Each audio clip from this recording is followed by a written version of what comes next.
गणपति बप्पा मोरया।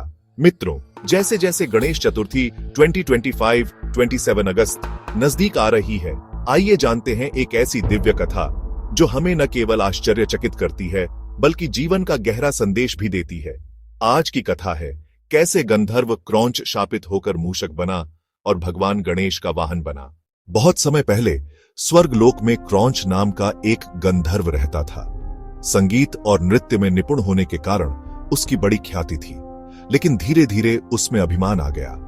वह सोचने लगा, मेरे बिना कोई उत्सव अधूरा है, मेरी कला सबसे श्रेष्ठ है।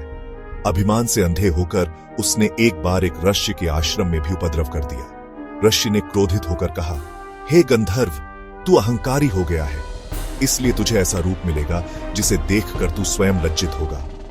जा, तू एक विशाल चूहा बन जा। ऋषि के श्राप से गंधर्व तुरंत ही एक विशाल मूषक में बदल गया। अब वह जंगलों और आश्रमों में उपद्रव मचाने लगा। ऋषियों की साधना तोड़ना, अन्न भंडार नष्ट करना, घरों की नींव काट देना उसकी आदत बन गई। उसकी शक्ति इतनी अधिक थी कि देवता भी परेशान हो गए। हर कोई सोचने लगा, इस मूषक का अंत कौन करेगा। वहीं से आशा की एक ज्योति उभरी, विघ्नहर्ता का आगमन। गणेश जी ने देखा और मुस्कुराए। इसी बीच भगवान गणेश का आगमन हुआ। जहां भी संकट आता है, विघ्नहर्ता गणेश वहां समाधान लेकर पहुंचते हैं। गणेश जी ने मूषक को देखा और मुस्कुराए। उन्होंने सोचा, यह जीव भले ही बलशाली है, परंतु इसका हृदय अभी भी परिवर्तन चाहता है। जब मूषक ने गणेश जी पर आक्रमण करना चाहा, तो प्रभु ने अपने पाश से उसे बांध लिया। मूषक छटपटाया, पर गणेश जी की करुणा और शक्ति के आगे झुक गया। मूषक गणेश जी के चरणों में गिरकर क्षमा मांगता है। गणेश जी ने मुस्कुराते हुए सोचा, यह हृदय परिवर्तन चाहता है। वह क्षमा मांगने लगा। मूषक रोने लगा और बोला, प्रभु, मैं अपने अभिमान के कारण यह दुर्दशा झेल रहा हूं, कृपा कर मुझे क्षमा करें, मैं सदा आपके चरणों में रहना चाहता हूं। गणेश जी ने प्रसन्न होकर कहा, यदि तू मेरी शरण में आया है तो आज से तू मेरा वाहन बनेगा।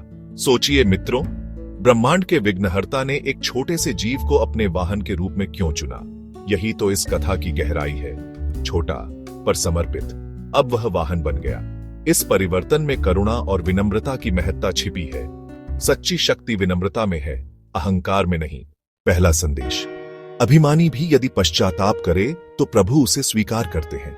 दूसरा संदेश, छोटा सा जीव भी जब ईश्वर के चरणों में समर्पित हो तो वह महान बन जाता है। तीसरा संदेश, सच्ची शक्ति विनम्रता में है, अहंकार में नहीं।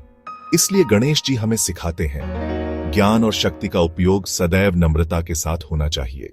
इसीलिए हर गणेश चतुर्थी पर जब हम बप्पा को घर लाते हैं तो उनके साथ मूषक की प्रतिमा भी रखते हैं। तो मित्रों, इस गणेश चतुर्थी 2025 पर याद रखिए, मूषक वाहन की कथा हमें सिखाती है कि चाहे जीव कितना भी छोटा क्यों ना हो, यदि वह ईश्वर की शरण में है तो महान बन सकता है।